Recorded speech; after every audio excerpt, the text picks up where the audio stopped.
All right, why don't we get started? Okay.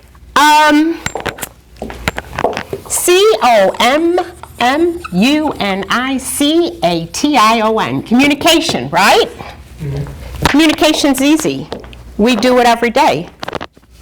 Communication is difficult. We do it every day, and look how often misunderstandings occur. And the communication models that we're going to look at today, if you look at the model, it'll help you to have a better understanding of the process, and it'll also help you to understand what goes right, how you can maximize communication, but what arenas also need to be improved, which is basically the individual sending the message itself, and that's your something to say. That's your idea, that's your concept, that's the thought that you're trying to get across to the receiver, the person who gets that actual message.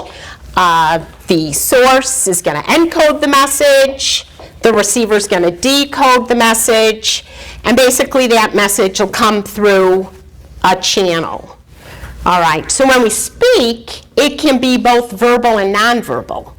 And think about it, okay? What percentage of the message do you think is communicated verbally? What percentage do you think is communicated non-verbally? There's more nonverbal, because It's people more judge nonverbal. your image and what you're doing more than what they hear. Exactly, yeah. So give me a number, Erica. Like 70-30? Oh, 70-30 is good. Guys, did she get it? You think that or a different percentage? 7% verbal, 93% nonverbal. Gee. That's an incredible difference. Now, there are other theorists that might give you a different breakdown, but right now the number I'm hearing the most is the 93%. So that channel could be verbal, it could be nonverbal, it could be visual. All right? So what happens over text, because you don't get that appearance, you don't get to know their vocals, their eye contact, or even their hand gestures over text or a computer? Right, exactly. That's our modern technology. You know, what happens with a television, a magazine, a newspaper? Now we have everything by computer. I teach online courses. You text. All right. What do you think is happening? You tell me, Erica, what do you think is happening in that situation? Well, since the receiver decodes it, it's like their interpretation. So whenever I read a text, it's whatever mood I'm in. And if I'm in a happy mood, I'll read it in a happy way or in a happy voice. If I'm a little more upset, I might be a little more snappy back. I might be a little more offended in an easier way. And so a lot of people are like, let me just call you, or I'll see you tomorrow. And they'll... Oh, particularly when the communication gets complicated. Yeah. Because you've got a text you're sending, but the receiver has to interpret it, and there's more, like you said, more danger that it'll be miscommunicated because you don't have the non-verbal cues, okay? And another thing that you don't have, and we'll talk about that in just a minute, is feedback. So when we don't understand something in the communication process, we can give feedback, which is the response of the receiver. They can go back to the source and say, I didn't understand that. Can you clarify? They can ask a question, and that's going to maximize the communication process, but we don't necessarily do that on a text. Mm-hmm. Either that or we do, and we go back and forth with the texting for so long, you know. Like I'm confused. Right, it takes forever. If you looked at this model, you're basically looking at a linear model, okay? And I'm not so sure how often we work with linear models. I think sometimes we have parent to child, clean your room, and you would hear no ands, ifs, or buts about it. Now, do your parents ever say that? That old cliche, no ands, ifs, or buts. Okay, good, because I thought it was just my mother. What about the boss that says, make me 25 copies? And depending on how autocratic they are, maybe you're just supposed to make those copies and not ask a question back. Or your media. your television, your magazines, your newspapers? Is there feedback in those situations? Those are your linear kinds of communication models, but I don't think that they happen too often. Let's go back to our 793%. Okay. Feedback is the response to the receiver. Mom says, clean your room. No ands, ifs, or buts. But is there still feedback?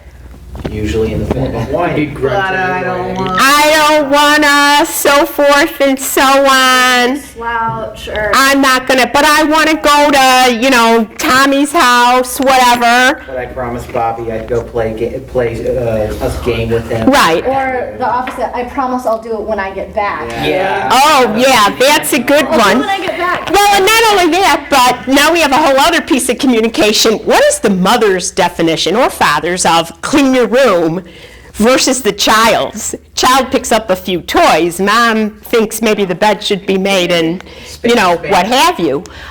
The boss, make your 25 copies. That is a simple task, but it is potentially open to misunderstanding. Do you want, a worker should be able to ask, do you want black and white or colored copies? One-sided or two? One-sided or two? What weight paper? How long do I have, or when do you want it by? I'm doing 5 different projects already. Do you need this right away? Need to be stapled.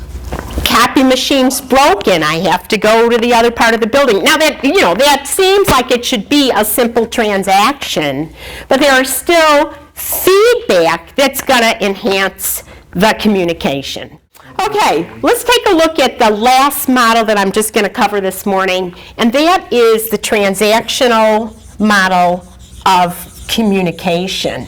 And in the transactional model, and I think this is more realistic, particularly in our interpersonal communications, the one-on-one conversation or an interview situation, in those situations, you've got feedback from the receiver to the source, from the source to the receiver, and it starts to become simultaneous, right?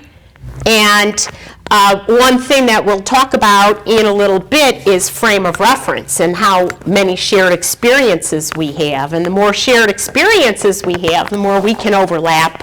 I heard one of the students talk about Chicago today, and the sports teams, what have you, that they were interested in. I'm from Chicago. Right away, you make that connection of Chicago basketball. So transactional model has your feedback. It's very simultaneous. And in that instance, they even changed this to communicator to communicator. Okay? And ideally, the transactional model is the best kind of communication, but we don't always have that opportunity, particularly, like we were saying, how technology comes into play. So, communication, one of the definitions I like to use is how well is the decoded message or the receiving message, how close is that to the sent message or the encoded message? How similar are these messages? Does the receiver understand the intended message of the sender? But having said all of that, and kind of quickly going over these models, how would you define communication? Communication is key. Communication is key. Yes, it is. I have an intended message of a sender, right? How close is the received message to the intended message? That's our goal. Wanting to make sure the point's gotten across. Wanting to make sure that the point is gotten across, absolutely. Okay, so when you understand my point, I give communication in one word, understanding, or shared meaning. And you can certainly find much more extensive definitions, but I don't think we need to make it complicated. If we understand one another, or we share meaning, maybe not always perfect, but as close as possible to one another, then I would say that the communication has been effective. Okay, and that's what I got for today. Thanks, guys. I will talk to you tomorrow. Alrighty.